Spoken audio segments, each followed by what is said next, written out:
Olá, olá pessoal, sejam todos muitíssimo bem-vindos a mais uma live matinal aqui, cujo tema é a natureza do mal. Hoje nós vamos falar sobre a natureza do mal, começar o dia com algumas verdades que eu julgo serem necessárias para a gente se orientar um pouquinho melhor, tá certo? Esperar aí o Instagram se dignar a avisar as pessoas que nós estamos aqui ao vivo. Minha querida Gabriela, cheiro grande. Vamos esperar mais um pouquinho para dar o quórum aqui para começarmos. E antes, nos avisos paroquiais iniciais, lembrem-se, toda terça, toda quinta, às 7h50. Não tem moído, não tem o que ficar pensando, elocubrando, 7h50. Toda terça e toda quinta tem live aqui neste perfil, beleza? Vocês já botaram o despertador? Teve gente que eu vi que botou o despertador, né? Terça e quinta botou o despertadorzinho lá. Então, terça e quinta. Mas aí, meu Deus do céu, aconteceu um lapso. A natureza entrou, assim, as montanhas se derreteram como cera, né? Houve um tsunami. Eu, infelizmente, não consegui ver a live às 7h50, mas ela está disponível aí no perfil. Vocês vejam, curtem, comentem, compartilhem, enfim, vocês façam tudo que vocês sabem que é necessário para espalhar a boa nova, tá certo? Então, vamos lá, começar. Veja só, minha gente. A Rejane disse que a caneca quebrou e o copo voltou. É porque, no final das contas, esse copo é muito prático. Vamos ser bem sinceros, isso é uma delícia. Olha, depois você começar a tomar água aqui, você não quer tomar água mais em canto nenhum. 500 ml, você já mede o tanto de água que toma no dia, é uma maravilha. Então, vamos lá. Sem mais delongas, vamos para a nossa live de hoje, cujo tema é a natureza do mal. Pessoal, minha gente, essa semana algumas coisas aconteceram que me moveram a falar sobre esse tema, né? E uma dessas coisas foi o terrível massacre lá em Santa Catarina, salvo engano, onde morreram duas professoras, me parece uma professora sênior, né, que já estava na escola há mais tempo, e uma professora adjunta que lhe auxiliava, e morreram mais 3 crianças. Também li em alguns lugares que o cara que matou, depois ele se feriu gravemente, e ele foi parado por 2 homens que, se eu não me engano, armados com uma barra de ferro, conseguiram, enfim, imobilizá-lo, conseguiram pará-lo, algo desse tipo. Pelo menos foi o que as notícias deram conta, né? Vou botar essa cadeira mais para cá, pronto, ficou melhor. A Camille está dizendo, sim, aqui no oeste do estado, em Santa Catarina, exato. Pois bem, veja só, eu lembro que quando houve, infelizmente houve, né, um outro atentado desse jeito, foi numa escola do Rio de Janeiro. E tão logo isso aconteceu, a imprensa saiu com 2 hipóteses, né? Que aquilo ou teria sido motivado por um ato de psicopatia dos agentes, os caras eram psicopatas, ou então é porque eles jogavam muito videogame violento, né? Essas 2 hipóteses tomaram conta do debate nacional, o que é uma pena, porque se o debate nacional ele já é pautado a partir desses princípios, isso significa dizer que o cerne do debate foi perdido. É como você perguntar assim, rapaz, o nome daquele cara que faz live às 7h50, terça e quinta, é Matheus ou Gustavo? Não, meu filho, meu nome é Pedro. Então, assim, não é que a minha resposta está errada, é que a natureza da sua pergunta exclui a possibilidade da resposta. A maneira com que você coloca a questão já exclui a possibilidade de que você alcance a verdade. Só do jeito que a questão é colocada. Então, quando esse ato terrível aconteceu, as hipóteses levantadas foram essas. Ou era uma influência maléfica dos jogos de videogame que os tornaram violentos a tal ponto de invadirem uma escola e tal. Ou então é porque eles eram psicopatas, ou seja, criaturas que não conseguem perceber a dor do outro, eles percebem a dor do outro, mas eles não conseguem sentir a dor do outro da maneira que um indivíduo normal sente, né? Estudos feitos com pessoas psicopatas demonstram que quando cenas de compaixão, quando cenas de dor são mostradas a elas, a área do cérebro que é ativada é a área da linguagem. Não é a área que geralmente é ativada nas outras pessoas, mas nos psicopatas é ativado especialmente a área da linguagem, o que significa dizer que eles não sentem, mas eles compreendem. Exatamente por isso são capazes de manipular muito bem as situações, são capazes de manipular muito bem, por exemplo, a dor do outro, o sentimento de culpa do outro. Quer dizer, o indivíduo com características psicopáticas, ele consegue moldar a culpa do outro para levar o outro até onde ele quer. Então não é que ele se sinta ferido pelo que o outro fez, mas ele percebe o poder da manipulação da dor e coloca-se naquela postura teatral de quem foi atingido apenas para manipular, porque ele entende, mas ele não sente, certo? Então, as pessoas psicopatas têm essa característica. Ora, quando a gente coloca essas duas questões, nós esquecemos um ponto. E qual é o ponto? E é esse o ponto que eu quero conversar com vocês, né? É o seguinte, o ponto é, todos nós, minha gente, eu e você, estamos abertos ao mal, certo? Mas não é que nós estamos abertos ao mal no sentido que nós estamos vulneráveis para padecer o mal. Isso aqui todos nós sabemos, né? Nós estamos vulneráveis para doença, nós estamos vulneráveis para acidentes, nós estamos vulneráveis para assaltos, nós estamos vulneráveis para tudo. Quer dizer, as coisas ruins, as coisas que nos degeneram, nós somos abertos a recebê-las por natureza. Ninguém é um super-homem e ninguém está blindado. Mas não é isso que eu estou falando. Não é que nós somos acessíveis ao mal no sentido passivo de sofrer o mal. Todos nós, eu e você, somos acessíveis ao mal no sentido de fazer o mal, certo? Nós somos acessíveis ao mal no sentido de provocar o mal, de criar o mal, de pensar o mal e de executar o mal. Todos nós. Então, quando nós vemos uma situação como aquela do massacre ou como essa, claro, existe a possibilidade de ser uma ação de psicopatas? Existe, obviamente. Existe a possibilidade de ter uma influência externa, não do joguinho de videogame, pelo amor de Deus, mas existe uma possibilidade de ter uma influência externa? Existe. Mas também existe uma possibilidade, que é o seguinte, de ser uma manifestação do natural prazer que a natureza degenerada do homem sente em praticar o mal. Mas existe uma nota de gozo na prática do mal, que eu e você sentimos. Isso mostra a mim e a você como nós não somos bonzinhos da maneira que imaginamos ser, ou que gostaríamos que os outros pensássemos que somos. Quando, por exemplo, alguém lhe faz algum mal, e, sei lá, ou porque você moveu as peças no tabuleiro, ou porque as circunstâncias permitiram, de repente, aquela pessoa que lhe fez o mal, ela vai lá e padece algo parecido. Ou então ela vai lá e sofre por uma outra coisa. Ela vai lá e, sei lá, o mal a atinge de um jeito, e você olha para aquilo. Aí a gente olha para aquilo e sente um certo gozo, um certo bem feito. Lá no fundo, sabe? Bate aquele prazer. Sabe como chega e escorre? Sabe o mel que escorre assim, o mel que escorre lento, que não escorre como água, né? Ele vai caindo devagar, assim. É como um mel de prazer que vai caindo devagar dentro da gente. A pessoa vai meio que saboreando aquele negócio, sabe? O prazer vai assim, ó. Chega, ele vai escorrendo lento, sendo degustado, entendeu? Quem aqui nunca passou por isso? Olha aqui no meu olho e diga que isso nunca aconteceu com você.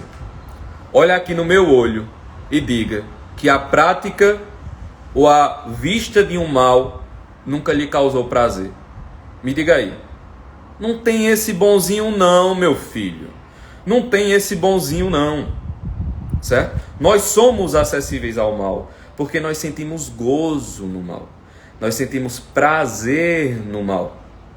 Certo? Obviamente que o prazer no mal é um prazer muito passageiro e momentâneo, que no momento em que nós estamos gozando desse prazer, nós já estamos plantando a semente da nossa própria tristeza, né? Então, assim, é óbvio que é um gozo passageiro, mas é um gozo real. Veja, do fato de ser passageiro, do fato de preparar a nossa tristeza futura, do fato de arar a terra para que a tristeza seja semeada ali, a gente vai colher aqueles frutos amargos mais na frente, do fato de tudo isso acontecer, não significa que o prazer não é real. O prazer é real, certo? O prazer é real. O que isso nos diz? Isso nos diz o seguinte, minha gente, que entre nós e o cara que praticou aquele massacre, existe uma diferença de grau, certo? Mas não existe uma diferença de natureza. A nossa natureza é tão corrompida quanto a natureza do cara que pegou uma espécie de faca-espada, faca-barra-espada, né? Uma espécie de facão mais elaborado. E matou 3 crianças e 2 mulheres. Cada vítima foi golpeada pelo menos 5 vezes. As crianças tinham menos de 2 anos de idade. Vocês imaginem o cenário de uma criança fatiada, né, por uma espada de 50 centímetros, por uma arma praticamente você não tem como escapar. É mais fácil você... Veja só, não estou exagerando. É mais fácil você escapar de um tiro. Alguém atirou com você com uma pistola. É mais fácil você escapar de um tiro do que de uma ação com uma arma dessa, com uma arma branca como uma espada, ou como um facão largo, ou como uma faca de maior proeminência. Você não, é praticamente impossível você escapar, né? Então é uma arma muito, muito efetiva. E aí você tem lá essas criancinhas, essa pessoa, você diz, meu Deus, que ato horrível. É verdade. Mas entre mim, eu, Pedro Augusto, que estou dizendo isso, e o cara que foi lá e matou, existe uma diferença de grau, mas não existe uma diferença de natureza. A minha natureza é tão corrompida quanto a natureza dele. Eu sinto tanto gozo no mal, quanto ele sente o gozo do mal. Entende? Eu não sei a motivação, eu não sei o que o levou a fazer aquilo, eu realmente não sei. Não sei mesmo. Não sei se ele é psicopata, não sei se ele era uma pessoa com problemas mentais graves, não sei se ele era apenas mau, não sei se ele era um maníaco depressivo, não sei. Não sei as motivações. Mas eu sei que a natureza dele é tão corrompida quanto a minha natureza é. E aí nós nos lembramos das palavras de Nosso Senhor no Horto das Oliveiras, quando ele estava em vias de sofrer todo o mal do coração humano. Porque o caminho do Calvário e da crucificação foi a condensação de todo o mal do coração humano. Não só as dores físicas, mas também as dores espirituais, né? Por suas chagas fomos curados, todos os nossos pecados pesaram sobre ele. Quando ele estava ali para sofrer toda a dor do mal, o que é que ele diz aos discípulos? Orai e vigiai para que não caia em tentação. Ou seja, para que essa nossa natureza corrompida não vá aumentando a sua gradação de mal, é necessário uma vigilância. E uma vigilância baseada nessa verdade. Não é uma vigilância baseada na mentira de que todo mundo é bonzinho e que nunca vai fazer nada ruim. Muito pelo contrário. Então veja, quando vamos tirar aqui o extremo de um assassinato dessa natureza, mas vamos botar uma coisa mais comum. Quando o seu companheiro faz algo que lhe desagrada e você fica lá esperando o momento mais adequado para lhe provocar para provocar no companheiro um dano, e daquele dano colher o prazer, a recompensa do gozo de ter provocado aquele dano, isso é uma coisa para o cara se vigiar. Quer dizer, quando nós estamos diante de uma tarefa e nós vamos negligenciando aquela tarefa para nos dar o gozo do repouso, para nos dar o gozo daquela sensação de ficar tranquilinho, de não ser incomodado, isso é uma fruição do mal. Isso também é um gozo do mal. A gente tem que ficar atento. Quando nós estamos em vias de nos prejudicar, inclusive fisicamente, inclusive de saúde, né? Comendo coisas que não devemos comer, sem limite algum, no ato do prazer da comida ou da bebida, por exemplo, a embriaguez, para quem não sabe, é um tipo de gula, é uma manifestação da gula. Famílias são destruídas por conta disso, empregos são perdidos por conta disso, dignidade é perdida por conta disso, a educação dos filhos é destruída por conta disso. Então quem pensa que a gula é um vício da natureza banal, risível, coisa de piada, coisa de brincadeira, não é, meu filho. Os danos do vício da gula são enormes, enormes, enormes, enormes. E não apenas eles próprios são enormes, como eles também são preparação para outros vícios.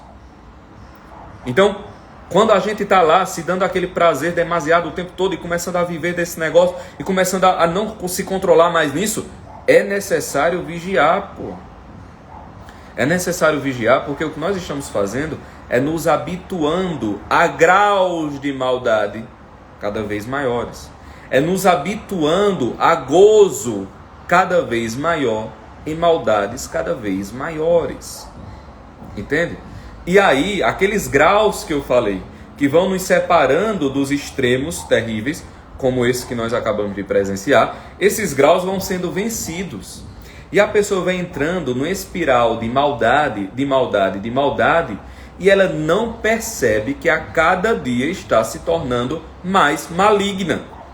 A pessoa não percebe que a cada dia está se tornando mais mal. Entende? Não é assim, ruinzinha. Não, é mal, porra. É mal mesmo. Entendeu? A maldade vai se entranhando. E a pessoa vai tendo cada vez mais prazer no mal cada vez mais elaborado, no mal cada vez mais medonho, e você vai tendo mais prazer e o mal vai ficando maior, e você vai tendo mais prazer e o mal vai ficando maior. Daqui a pouco você está descartando pessoas, daqui a pouco você está maltratando as pessoas que ama, daqui a pouco você está fazendo coisas que há alguns anos você mesmo olharia e diria: eu jamais faria um negócio desse. Meu Deus, que pessoa horrível que fez isso. Eu mesmo não faria isso. Mas faz. Quer dizer, quando a gente vê um mal muito grande, nós temos que levantar os olhos e agradecer ao bom Deus, dizendo: meu Deus, muito obrigado, porque o Senhor não deixou que eu desperdiçasse a graça que me impediu de chegar nesse ponto. Pronto. Por quê? Se fosse de mim mesmo, eu também chegaria nesse ponto. Isso é a razão pela qual também, minha gente, mesmo você diante do erro do outro, claro, o erro é objetivo, veja, não é para paralisar a cabeça. Todo mundo é acessível ao mal, beleza, vai fulano, mata as criancinhas. Não, não é isso. O mal é o mal, né? Mas é você olhar também com uma nota de misericórdia para os defeitos das pessoas que lhe cercam. Né? Porque se eu tenho gozo no mal, os outros também têm, filho. Se eu tenho gozo no mal, sabe quem tem gozo no mal? Meu filhinho de 5 anos. Quem aqui tem filho pequeno? Quem aí tem filho pequeno? Me diga. A sua criança, ela não sente prazer no mal, não? Fala pra mim, seja sincero. Seu irmãozinho, seu sobrinho, sua filhinha cândida e maravilhosa, seu filhinho perfeito e gentil, ele não sente prazer no mal, não? Seu marido que você tanto ama, sua esposa que você tanto ama, eles não sentem prazer no mal. Seu irmão que você daria a vida por ele, sua vozinha que você venera, eles não sentem prazer no mal. Você percebe? E aí qual é a nossa postura? É perceber que se a gente sente, as outras pessoas também sentem. E se a gente tem que ficar vigilante com relação à maldade que está em nós, a esse prazer que está em nós, devemos também ficar vigilantes com relação aos comportamentos das outras pessoas. Quer dizer, muitas vezes, por exemplo, gente, barrar alguém de fazer o mal, nós vamos falar sobre isso depois, né? Tipo, alguém faz algo que você não gosta, ou que você sabe que é mal, e você fica com respeito humano para não botar uma barreira. Eu não estou dizendo nem corrigir, porque muitas vezes você não tem papel de correção diante do outro, né? Você não é pai, mãe, você não é amigo próximo, você não é professor da pessoa, então existe um certo distanciamento que lhe impede da correção específica, né? Mas você pode simplesmente botar uma barreira para que aquela ação não toque em você ou nos seus.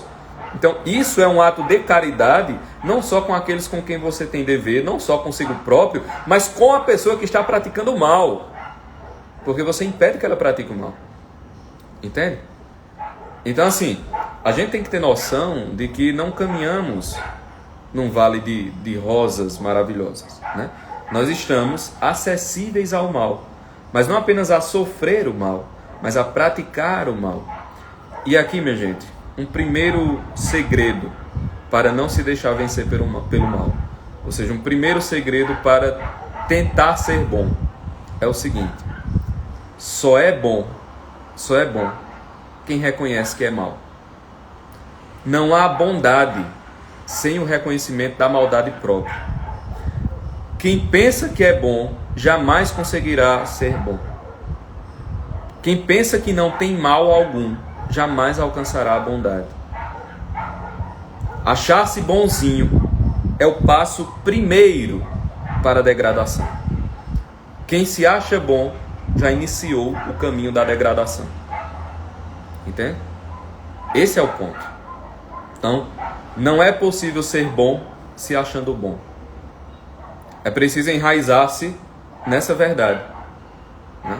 Que nós temos essa natureza corrompida, que nós sentimos prazer no mal. E aí, com essa consciência, e exatamente por conta dessa convicção, é que o cara tem como iniciar uma caminhada no bem. Por quê? Porque o cara tem como se vigiar, o cara tem como desconfiar de si próprio e dizer, não, peraí, isso aqui, caramba, nesse dia eu fui muito pilantra. Caramba, nesse dia aqui, meu Deus do céu, olha isso daqui que eu fiz. E aí você começa a se vigiar, e aí, dessa vigilância, dessa certeza da sua natureza fundamental, é que você começa uma caminhada para o bem. Primeiro reconhecendo o terreno, depois se vigiando para não refazer aquelas coisas que já causaram tanto prazer em um dado momento e que causariam se fosse feita de novo. Entendeu? Então, assim, esse é o primeiro ponto, né? Não se achar bonzinho. Nós somos acessíveis ao mal. Não de sofrê-lo apenas, mas também de praticá-lo. E o segredo de começar a ser bom está em não se achar bom, né? Esse é o primeiro ponto. Esse é o primeiro ponto. Beleza? Pois, pessoal, é isto. Vocês já sabem o que fazer, não sabe? É só dar aquele print bacana, certo? Dei um print aí. Aí tem 470 e poucas pessoas. Dê o print, marquem, comentem, mandem para as pessoas que vocês acham que deveriam ver essa live, tá certo? Espalhem a boa nova. Eu só posso fazer a live, vocês podem espalhar, cada um faz o seu papel, beleza? Então é isto, lembrem-se sempre, 7h50, terça e quinta. Espalhem a notícia, printem, comentem, façam videozinhos comentando, escrevam, enfim, fiquem à vontade para espalhar, beleza? Pois é isto, pessoal, um cheiro grande, fiquem na paz, Deus abençoe vocês, até mais.